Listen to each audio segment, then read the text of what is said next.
The Oxford Dictionary defines mindfulness as the quality or state of being conscious or aware of something. And I'd like to add in the present moment.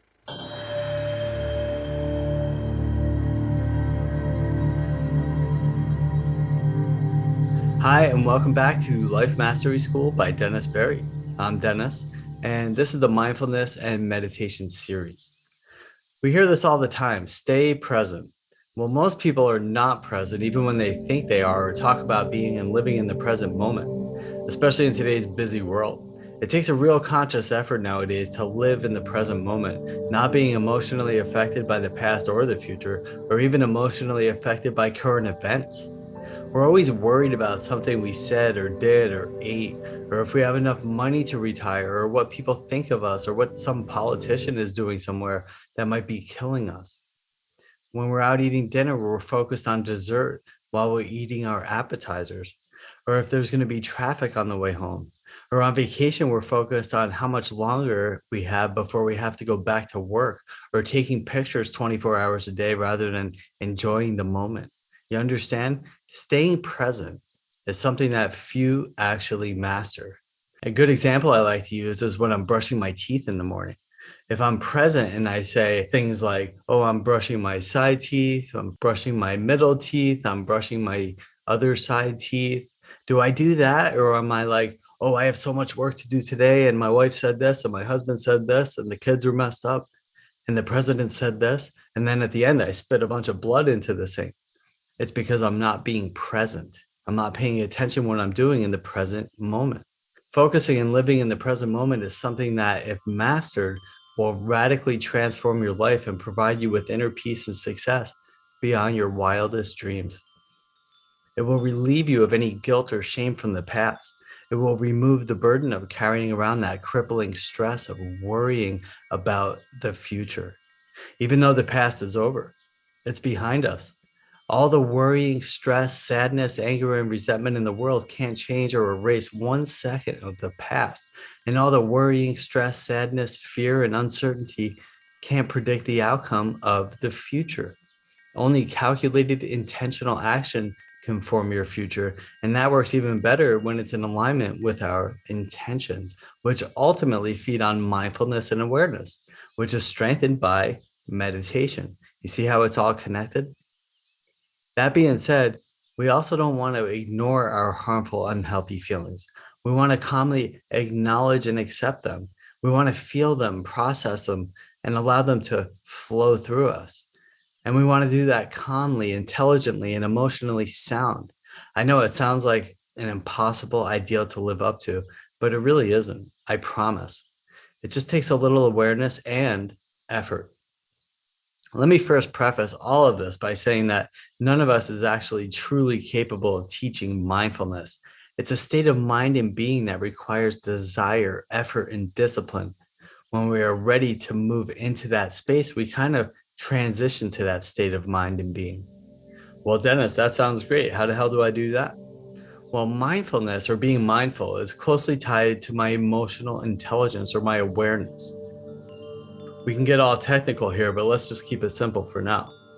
In my best-selling book, Funky Wisdom, A Practical Guide to Life, I talk about the 6 steps to success and inner peace. And the very first step is to admit there is a problem, because you can't solve a problem you can't admit exists. In this case, let's just say that I am overwhelmed, I'm stressed out, I'm fearful or insecure about the past, or worried about the future. Well, if I'm not aware that that's going on, I might subconsciously act out to cover up, cope with, or avoid those feelings.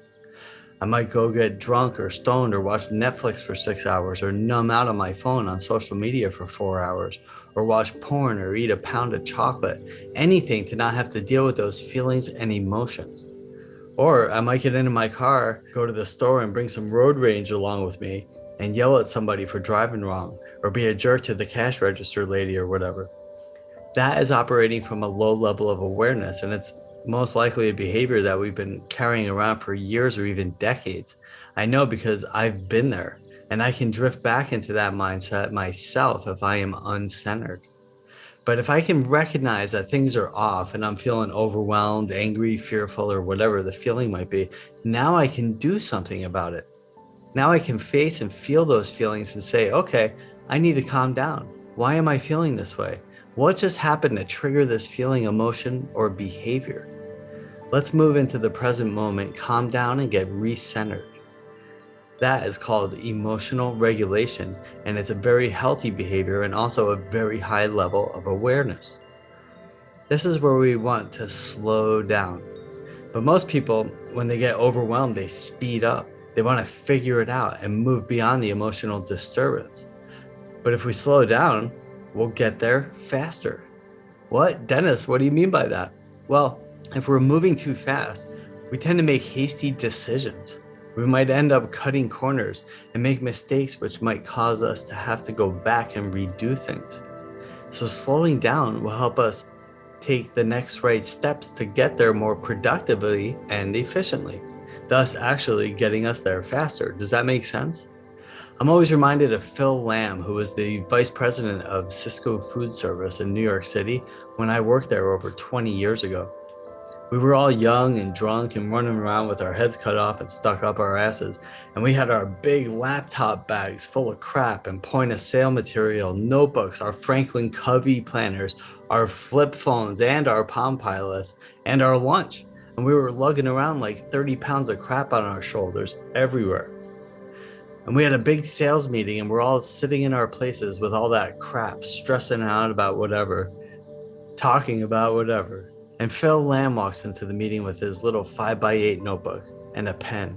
And he calmly sits down and he says, "Hi." Now he's in charge of $500 million a year in sales. And we're in charge of like $1 million. And we're a mess. He said that he puts his tasks on that list in this little 5x8 notebook each day and moves with intention throughout the day. I had no idea what he meant by any of that back then. I've always thought of him a lot over the last 20 years whenever I was like out of whack, and I was always wondering how he could stay so calm with so much responsibility and so much to do. Slow and steady wins the race, right? Well, most of the time. We can move quickly if we're focused, grounded, and centered and moving with purpose and intent. When we're all wound up, we can end up moving in circles or at least in the wrong direction without even knowing it. So the trick here is to calm down. And the very best way to calm down and to be mindful is with meditation. Meditation will not only keep you calm and focused, but will also keep those around you more calm and focused. It's a magical tool if it's practiced regularly. Most people, however, do not practice it regularly, and thus they end up not getting the benefits of a regular meditation practice. And notice what I said there, practice. It's a practice that we must engage in daily for full effect. We get out of life what we put into it. Remember that. If we sit around playing Xbox all day, we're going to get really good at Xbox.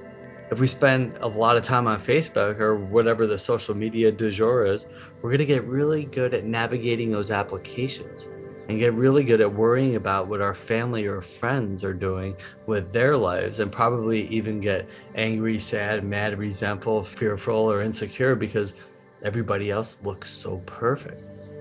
When we're focused and mindful, we are more intentional with our actions, just like Phil Lamb. And when we meditate regularly, we become more focused and mindful.